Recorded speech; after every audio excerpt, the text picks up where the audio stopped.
జగన్ అన్న మాటల్ని తూచా తప్పకుండా ఫాలో చేసిన ఏపీ ప్రజలు. ఇలా చెప్పుకుంటూ పోతే ఎన్నికల ప్రచార వేళ వైసీపీ అధినేత జగన్మోహన్ రెడ్డి నోటి నుంచి వచ్చిన ప్రతి మాట తాజా ఎన్నికల ఫలితాల వేళ రివర్స్ కొట్టిన పరిస్థితి. అన్నిటికీ మించి ఏపీ ఎన్నికల ఫలితాలు యావత్ దేశం ఆంధ్రప్రదేశ్ వైపు చూసేలా చేసిందన్న మాట విషయాన్ని పలువురు ప్రస్తావిస్తున్నారు. నిజమే, 175 స్థానాలకు అధికార పక్ష హోదాలో బరిలోకి దిగిన వైసీపీ కేవలం 11 సీట్లతో మాత్రమే గెలుచుకోవడంతో పాటు యావత్ దేశం ఒక్కసారిగా ఏపీ వైపు చూసింది. గత ఎన్నికల్లో 151 స్థానాల్లో తిరుగులేని ఆధిక్యతను ప్రదర్శించిన వైసీపీ 5 ఏళ్లు గడిచేసరికే నాడు విపక్ష తెలుగుదేశం పార్టీకి వచ్చిన సీట్లలో సగం కూడా రాకపోవడం దేనికి నిదర్శనం అన్నట్లుగా ఫలితాలు వెల్లడయ్యాయి.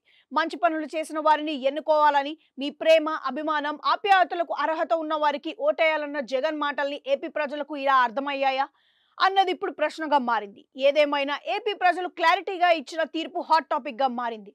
మోతాదు మించిన మాటల్ని తాము భరించలేమని, రాజకీయం చేయాల్సిందే కానీ డెవలప్మెంట్ కూడా అవసరమన్న విషయాన్ని తాజా ఫలితాల్లో ఆంధ్రప్రదేశ్ ప్రజలు స్పష్టం చేశారని చెప్పాలి. సంక్షేమం ఉండాల్సిందే, అదే సమయంలో డెవలప్మెంట్ లేని రాష్ట్రాలు ఎలాంటి ప్రయోజనం లేదన్న విషయాన్ని తమ ఓటుతో చెప్పేశారు. సంక్షేమంతో పాటు డెవలప్మెంట్ రెండు చక్రాల మాదిరిగా పరుగులు తీయాల్సిన ఆవశ్యకతను ఏపీ ప్రజలు గుర్తించాలని చెప్పాలి. ఏపీ ఎన్నికల ఫలితాలు చూసినప్పుడు జగన్ మాటల్ని తెలుగోళ్లు గుర్తుకు తెచ్చుకుంటూ మాట్లాడుకుంటున్నారు.